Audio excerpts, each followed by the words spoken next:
வணக்கம்.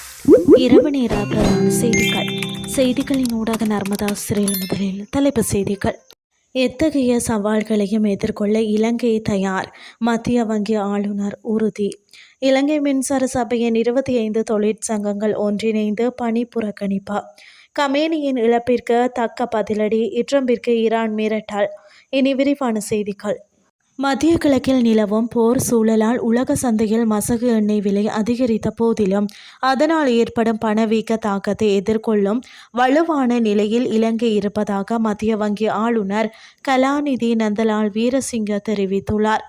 எண்ணெய் இறக்குமதியை நம்பியிருக்கும் ஒரு நாடு என்ற ரீதியில் விலை உயர்வு இலங்கையின் பணவீக்கத்தில் தாக்கத்தை ஏற்படுத்தும் என்பதை ஒப்புக்கொண்ட ஆளுநர், தற்போதைய பொருளாதார நிலைமை அதனை சமாளிக்க கூடியதாக உள்ளதை சுட்டிக்காட்டினார்.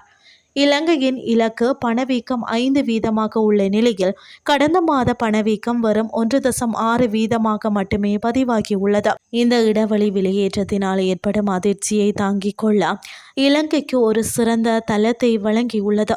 முன்னைய நெருக்கடி காலத்தில் பணவீக்கம் 70% இருந்தது. அதனுடன் ஒப்பிடும்போது நாம் இப்போது மிகவும் தயார் நிலையில் இருக்கிறோம் என ஆளுநர் குறிப்பிட்டார். மத்திய கிழக்கு மோதல்கள் தீவிரமடைந்ததை தொடர்ந்து ஒரு பீப்பாய் மசகு எண்ணெய் விலை $90 தாண்டியுள்ளது. வெள்ளிக்கிழமை மட்டும் பிரண்ட் மசகு எண்ணெய் விலை 9% அதிகமாக உயர்ந்து கடந்த 2 ஆண்டுகளில் இல்லாத உச்சத்தை எட்டியுள்ளது. பணவீக்கத்தை 5% இலக்கை நோக்கி வழிநடத்தும் நோக்கில் இலங்கை மத்திய வங்கி அண்மையில் தனது கொள்கை வட்டி விகிதத்தை 7.75% மட்டத்தில் பேண தீர்மானித்துள்ளது. உலகளாவிய ரீதியில் பணவீக்க அழுத்தம் அதிகரித்து வரும் போதிலும் இலங்கையின் தற்போதைய பொருளாதார குறிகாட்டிகள் நம்பிக்கை அளிப்பதாக ஆளுநர் தெரிவித்தார். எனினும் இலங்கையை போன்ற சிறிய பொருளாதாரத்துக்கு உலகளாவிய விலை மாற்றங்கள் பாதகமான விளைவுகளை ஏற்படுத்தும் என்பதால் நிலைமையை உன்னிப்பாக கவனித்து வருவதாகவும் அவர் மேலும் கூறினார். இலங்கை மின்சார சபையின் மறுசீரமைப்பு நடவடிக்கைகளை அடுத்த சுமார் 25 தொழிற்சங்கங்கள் ஒன்றிணைந்து இன்று பிற்பகல் 3 மணி முதல் பணிப்புறக்கணிப்பு போராட்டத்தை ஆரம்பித்துள்ளன. மின்சார சபையை புதிய நிறுவனங்களாக மாற்றும் செயல்முறையின் போது ஊழியர்களுக்கு முறையான நியமன கடிதங்கள் வழங்கப்படாமை இந்த போராட்டத்திற்கான பிரதான காரணமாக முன்வைக்கப்பட்டுள்ளது.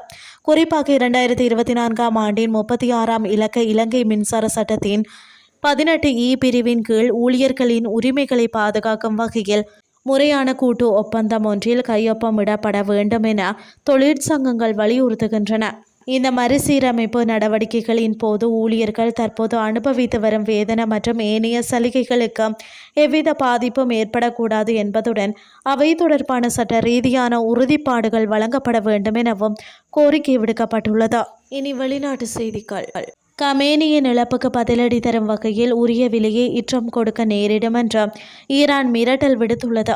இந்த மிரட்டலை ஈரானின் உயர் பாதுகாப்பு அதிகாரியும் கமேனியின் மூத்த ஆலோசகருமான அலி லாரிஜனி விடுத்துள்ளார். அந்நாட்டின் அரசு தொலைக்காட்சியில் அவர் உரையாற்றுகையில் இவ்வாறு கூறியிருக்கிறார்.